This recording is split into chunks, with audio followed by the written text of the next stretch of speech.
This is the last video on discrete Markov chains under the stochastic processes playlists. Of course, after now, we'll continue with other aspects of stochastic processes. And I think along the line, we're going to talk about continuous Markov chains. So, but in this video, our focus is on Markov Chain Monte Carlo, MCMC. That's a popular idea in when we talk about Markov chains. So a Markov chain Monte Carlo MCMC. This lesson actually okay. Well, I think I need to go step by step so we can see everything better. So Markov chain Monte Carlo MCMC. This lesson provides a comprehensive introduction to Markov chain Monte Carlo, including motivation theory, algorithm, and worked examples using Python. And the goal here is we want to compute E sub p of x of f of x, which is equal to integral of f of x p of x dx. Now, this expression is often intractable, right? So this is like the function, and then you have the probability.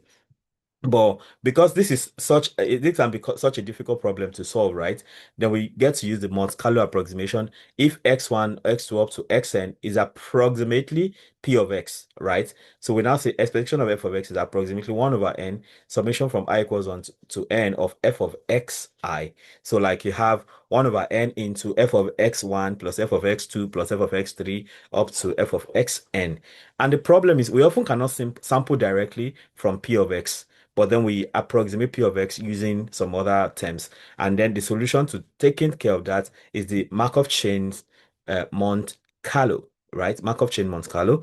So let's talk about Markov chains as a way of as a kind of refresher, like we always do, because I mean we've talked about some of these concepts a lot, so we just need to refresh our memories about them.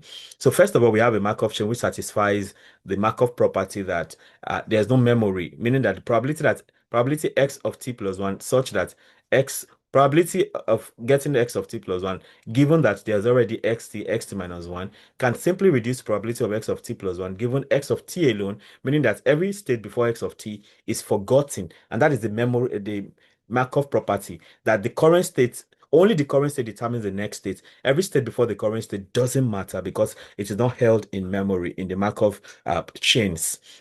So the components that you have the state space, those are the x variables, and then you have the transition probability. That's probability that x becomes x prime. And then in the long run, right, you have a way the system behaves, and that talks about stationary distribution. So a distribution pi of x is stationary if pi of x prime is equal to summation over x of pi of x into p x approaching x prime. So basically, that's simply the pi equals pi p that we keep talking about, pi p equals pi. So that gives you that in the long run, this is how the system is going to behave.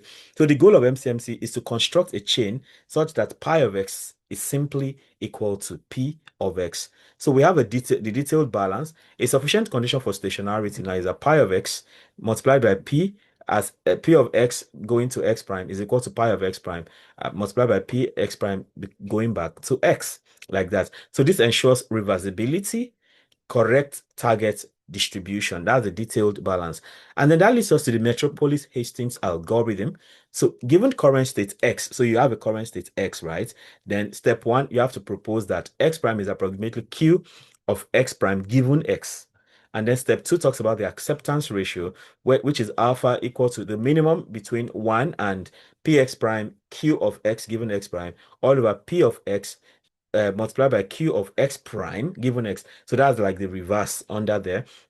So that's the step two for the acceptance ratio. So between one and that, anyone that is smaller, you pick, right? So if this one is bigger than one, you pick one. If this one is less than one, then you pick this one that is less than one now. So in step three now, we accept or reject. So you accept the probability alpha, otherwise you can stay at x.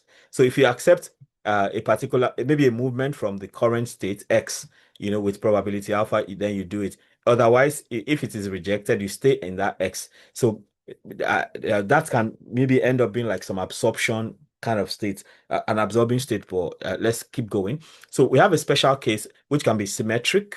We have a symmetric proposal where if q of x prime given x is equal to q of x given x prime. So in that case, now alpha is equal to the minimum of 1 or px prime over px. So depending on what you get. So an example here, sampling from a normal distribution. So you have a target distribution. P of x is directly proportional to e raised by minus x squared over 2. Then we use the Metropolis algorithm in that case, and then you have the Python code right here to take care of that. So this shows the MCMC. So here, you define that function. We have a e raised power exponent minus uh x minus x squared. That's minus 0.5 x squared, because minus x squared over 2 is minus 0.5 x squared. And then we define Metropolis, the number of samples and everything, and we keep going. So at the end of the day, we take 10,000 samples here, and between -4 and 4, we label. So we have the MCMC is this distribution now, and then we have the true value. That's this uh orange curve. Then we get to talk about burning. So for the burning, early samples may not represent the target distribution. So that's one thing. So early samples may not represent target distribution. So what do we do with that then? We say that early samples, since early samples may not represent the target distribution, we fix, then we discard first samples. That means samples is equal to samples 1,000. So it means we focus on sample 1,000 upwards. That's what this simply means. Then we talk about autocorrelation. MCMC samples are correlated, and then you have effective sample size that n effect is less than n. So we visualize autocorrelation like that, and this is what we see right here. So here we import pandas is for data analysis basically, and then we have samples burned. Now starting from sample 1,000 upwards, then we have PD plots and autocorrelation plots for samples burned, and we have something like this, uh, which is which hovers around 0.0. It goes up a bit and then it just oscillates around it, if you like to think about it like that. Then we have a trace plot that talks about this whole concept. So this, the state bond, we have them here. State bond is samples 1,000 upwards. So we can have the trace plot for that right here. So we have the trace plot for that here. So we have that trace plot talking about the situation. Then we move on to the Gibbs sampling. So for Gibbs sampling, it is used when conditional distributions are known. So the algorithm is that if x1 follows p given x is distributed as p probability of x1 given x2, and x2 is distributed as probability of x2, if it follows the probability of x2 given x1, then we can have the Gibbs sampling, which is what you have right here. So still talking about so you have defined Gibbs sampling and samples. So samples, this is an initialization to receive the samples. You have x, y is 0, and then you go on with all of this. And at the end of the day, the Gibbs sampling gives us this kind of shape. And of course, because it's random, right? As you keep running, the figure, the shape keeps shifting. So it keeps changing in shape for every implementation. Okay, yeah. Oh, okay. MP not defined. That means there's something before here I have not defined. Okay. So I think this is the first thing, right? So we run this. Yeah, that's the first thing to run. Then from there now, I can go ahead and run this.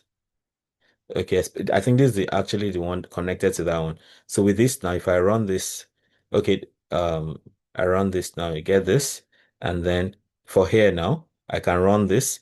Now it works. So if I keep running, it keeps changing. So you see, this one has changed a bit now. This one has changed, but the rod still maintains its shape. Still goes like in the same way. Then we have Bayesian inference. We estimate mu, that's xi is normally distributed with mean mu, and standard deviation 1. Then we have the posterior, that's probability mu given x is directly proportional to probability of x given mu multiplied by probability of mu. Okay, and then we can do that here. So here you have minus 0.5 mu squared. So this kind of minus 0.5 x squared we saw the other time. And then by the time we run this now, so we have size 50, and this is what happens. So we see that the posterior of mu now, you have something just before 4.5 and stops around 5.5. So you can tweak some of the things you have here. What if you have 500 sample? I hope that doesn't take too much time. If it takes too much time, I'm going to stop the process. It doesn't. So, you have a shrinking like this. So, you can play around with some of these things right here. So I go back to 50. So that's talking about the Bayesian inference right there. So the key takeaways from here are as follows. MCMC allows us to sample from complex distributions and avoid computing normalization constants and perform Bayesian inference, right? So the key components of MCMC would be things like Markov chain, stationary distribution, detailed balance, and acceptance rule. And then we have challenges like convergence, autocorrelation, and choice of proposal distribution. So some possible extensions to this to correct some of these problems will be some advanced methods like Hamiltonian Monte Carlo HMC, no U10 sampler, NUTS, and slice sampling. Then we have all this now improving efficiency, convergence, and high dimensional performance. So, and then we have practice problems as usual, talking about MCMC. Solve the following problems to test your understanding. So, explain why standard Monte Carlo methods fail when the target distribution P of X is known only up to a constant. Define a Markov chain. What is the Markov property? Of course, we've said that a lot. What is the stationary distribution? That's pi p equals pi. The pi there is a stationary distribution. Why is it important in MCMC? Of course, it's so important. State and explain the detailed balance equation. So you want to go through all of this and look at some of the codes to do what you have to do, right? So try your hands on the problems too. So for a two-state Markov chain with transition matrix P, find the stationary distribution. Of course, that's pi in pi p equals pi. So here now, this is pi of x, p of x is directly proportional to e raised to minus x for x raised to power 4. So in the other case, now you just need to do is remove the 0.5 and then the power is now 4. So, and use the same code, write the acceptance ratio for Metropolis algorithm with metric proposal. So coding, applied, and thinking. So modify the Metropolis equation to sample for now you have e raised power minus absolute value of x. You want to try that out. You want to compare two chains with different proposal variances and discuss acceptance rate mixing and convergence. So once more, don't forget to get through the questions. So this is here you have 1 to 10 like this, and then now you have 11 to say 15 mathematical problems, and lastly you have coding and applied thinking. So yeah, with this I come to the end of this interesting video about Markov Chain Monte Carlo MCMC. And with that, we also come to the end of discrete Markov chains. But I mean, the stochastic process playlist continues because we're still going to see other aspects, like we're still going to see in the future continuous Markov chains and also things like queue theory, and different other things. I think we're going to have this is like the 25th video. I think we're going all the way to maybe 60 videos or something like that. So we'll go step by step. Thank you for coming along. Let me know how helpful this is for you. And if there's something else you're going to try out, feel very free to let me know. If you have subscribed to this channel already, I thank you very much for doing that. And if you have not subscribed, the question is, what exactly are you waiting for? Go ahead, subscribe and hit the notification bell so you can always get alerted each time a new video is released. Having done that, you can also become a member of this channel by clicking on join, and that gives you some privileges, like getting to see some videos first. You'll be the first to see some videos, and then sometimes you see some videos exclusively as a member of the channel. You can also request for PDF copies of my notes, or request for a hangout online or physically as a member of the channel, so we can discuss whatever interests you on the channel, be it mathematics, data analysis, data science, machine learning, scholarships, writing books, anything at all that interests you here. We can talk about them if you are a member of the channel. Ultimately, don't forget to comment, to like, to share, so that more people can have access to the great content I have going on here. Till I come your way again, keep doing maths right. Bye.